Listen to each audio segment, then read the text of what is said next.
अधिकार दिया जाए जो कि साधु महात्मा उसको पूर्ण कर सके। जो गऊओं की जगह को कब्जा कर लिया तो गऊ रहे कहाँ, गऊ एक जगह बांधी तो जा नहीं सकती है, उनको ढीलना जरूरी है। संत समागम का अपनी जो हमारा अधिवेशन होना था, उसका मूल कारण है राज्य सरकार। अभी अखबार में आया था अडानी पोर्ट पर 30,000 गायों के भरे हुए ट्रक मिले। मध्य प्रदेश के मुख्यमंत्री को एक संदेश देना चाह रहे हैं। राजधानी भोपाल में आर्यव्रत षट दर्शन साधु मंडल आचार्य परिषद के संत समाज के सदस्यों ने एक बैठक आयोजित की। इस बैठक में पूरे देश भर के अलग अलग राज्यों से संत समाज के सदस्य पहुंचे। इस बैठक में कई अहम फैसलों पर निर्णय लिया गया। ये वो फैसले थे जिन पर लगातार पूरे देश में संत समाज एक के बाद एक आवाज़ उठाता नजर आ रहा है। इसमें गौशालाओं का निर्माण, इसके साथ ही प्राचीन ऐतिहासिक मंदिरों का जिम्मा प्रशासन से लेकर संत समाज को सौंपने सहित कई बड़े फैसले थे। इन पर एक मत होकर संत समाज ने अपनी सहमति जताई और इसके बाद यहाँ पर इन फैसलों का एक प्रारूप तैयार किया गया। आइए सुनते हैं क्या है संत समाज की मांग, क्या सरकार से उम्मीद करते हैं। आज हमारे पंचमुखी में आर्यावत खरदर्शन मंडल साधु मंडल का राष्ट्रीय एवं प्रादेशिक बैठक हुई है। इस बैठक में 5-6 विषयों पर जोर दिया गया। एक तो मठ मंदिरों से सरकार को जो नियंत्रण है उसको हटाया जाए। दूसरा, गौ माता को राष्ट्र का दर्जा दिया जाए।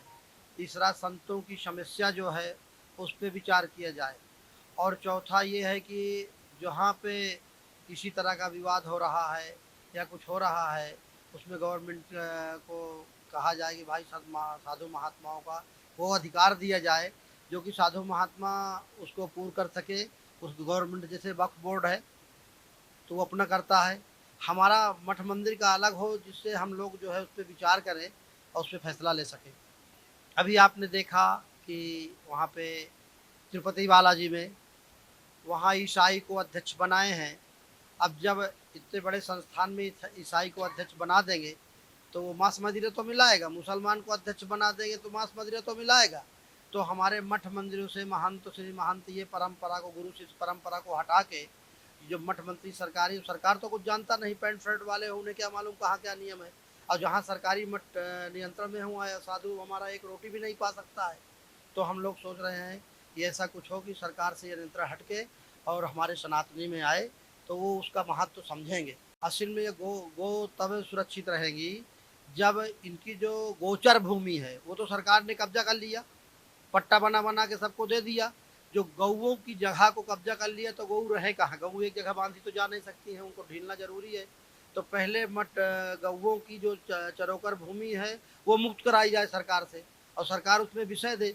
ऊपर के लोग हैं सही करते हैं, जो नीचे के लोग हैं उसको घोल मोल करके सब नष्ट कर देते हैं। इसलिए वो जो गौचर भूमि है वो आना चाहिए। और जो गऊ रास्ते में घूमती है उसके लिए सरकार को चाहिए कि अच्छी व्यवस्था करे, जहाँ गऊ मिले वहाँ रखे तो उनका अच्छी व्यवस्था करे। वहाँ जाते हैं तो वहाँ भी व्यवस्था नहीं होती, लेके बेच देते हैं और पैसा लेते हैं, धंधा बना के रखे हैं और उसमें भी पूरे मुसलमानों को रखे हैं। सनातन में गऊ के जहाँ गऊ का संरक्षण है वहाँ पूरे मियाँ लोग हैं। अब मियाँ लोग गऊ कितनी, यहाँ नगर निगम में पूरे मियाँ हैं, अब मियाँ लोग गऊ की क्या रक्षा कर सकते हैं? कदापि नहीं कर सकते हैं। इसलिए ऐसी जगहों में सनातनियों को रखना चाहिए, साधुओं को रखना चाहिए, जो धर्म से जुटा है उन्हें रखना चाहिए, ना कि मुसलमान और ईसाइयों को नहीं रखना चाहिए। जो एजेंडा हमारा है, हमारे 5 मुद्दे थे आज की बैठक के। एक नंबर पर था मठ मंदिरों सरकारी नियंत्रण से मुक्त करना। दूसरा मुद्दा था संत समागम का अपनी जो हमारा अधिवेशन होना था राष्ट्रीय, उस पर विचार हुआ। तीसरा, भारत को हिंदू राष्ट्र घोषित होना चाहिए। और चौथा मुद्दा था हमारा गाय को राष्ट्रभाषा घोषित करना। 5वां मुद्दा ये था कि हमारे साधुओं के साथ बड़ा अत्याचार हो रहा है, चाहे जो मारपीट कर देता है तो उस पर भी कानून बनना चाहिए। हमारे भारत में संविधान में सबको अधिकार दिए हैं, यहाँ तक पशु पक्षियों को भी अधिकार है, सब कुछ संरक्षण है, लेकिन हमारा साधु समाज कहीं भी अपमानित होता है। उसके लिए भी कोई नियम कानून होना चाहिए, उससे संरक्षण हो सके। ये मुद्दे हमारे प्रमुख थे। ये हमने आज प्रस्ताव पास कर दिए सर्वसम्मति से। इसका हम मुख्यमंत्री को भेजेंगे, और यहाँ सरकार नहीं सुनती है तो हम एक यात्रा का आयोजन करेंगे जो मध्य प्रदेश के यहाँ भोपाल से शुरू होगी और विभिन्न क्षेत्रों से होते दिल्ली तक जाएगी, और एक कुंभ के बाद होगा। कुंभ के सारा निर्णय फिर बैठ के दोबारा करेंगे, और जब तक हमारे मठ मंदिर मुक्त नहीं हो जाते उसका मूल कारण है राज्य सरकार। यदि राज्य सरकार गौ को पशु घोषित करेगी तो यही स्थिति बनी रहेगी। राज्य सरकार गौ माता को राज्य माता का दर्जा घोषित कर दे महाराष्ट्र के तर्ज पर, 24 घंटे के अंदर में एक भी गौ माता आपको रोड पे नहीं दिखेंगी। इसकी गारंटी हमारा सरदर्शन मंडल लेता है। लेकिन उसका मूल कारण एक ही है, क्योंकि हम गौ माता को पशु के दृष्टिकोण से देखते हैं। इनके कारण बस गौ माता की ऐसी गति हो रही है। यदि राज्य सरकार महाराष्ट्र के तर्ज पर गौ माता को राष्ट्र माता घोषित कर देता है तो हमारा आर्यवर्ध साधु मंडल के समस्त प्रदेश से लेकर केंद्र के जितने भी हमारे महापुरुष हैं, राज्य सरकार के सीएम माननीय मुख्यमंत्री मोहन यादव जी को हम लोग बधाई और साधुवाद देंगे कि जिस तर्ज पर महाराष्ट्र सरकार ने गौ माता को राज्य माता का दर्जा दिया, उसी तर्ज पर दिवाली पर एक संत समाज और हिंदू समाज को माननीय मुख्यमंत्री जी, जो कि वैदिक सनातन परंपरा और संतों के आशीर्वाद से आज प्रदेश के मुखिया बने हैं, और संतों के ही आशीर्वाद से यदि वो दिवाली के शुभ अवसर पर कोई ऐसा गिफ्ट, एक ऐसा कोई उपहार हम भारतीय जनमानस को, प्रदेश की जनता को, प्रदेश के 52,000 मठ मंदिर जितने भी संत पुजारी ब्राह्मण हैं, उन सभी लोगों को एक उपहार होगा कि यदि वो दिवाली के शुभ अवसर पर गौ माता को राज्य माता का दर्जा दे दें तो इसके लिए शुभकामनाएं होगी। बाकी हमारा सरदर्शन मंडल जो साधु समाज है, जो भी आगे का रूपरेखा बनाएगा हम आपको उसके बारे में जानकारी देंगे। जय श्री राम। हमारे यहाँ गुजरात में से 40,000 गायों को इकट्ठा किया गौशालाओं में से सरकार ने, और उन सबको कटने के लिए भेजा। अभी अखबार में आया था अडानी पोर्ट पर 30,000 गायों के भरे हुए ट्रक मिले।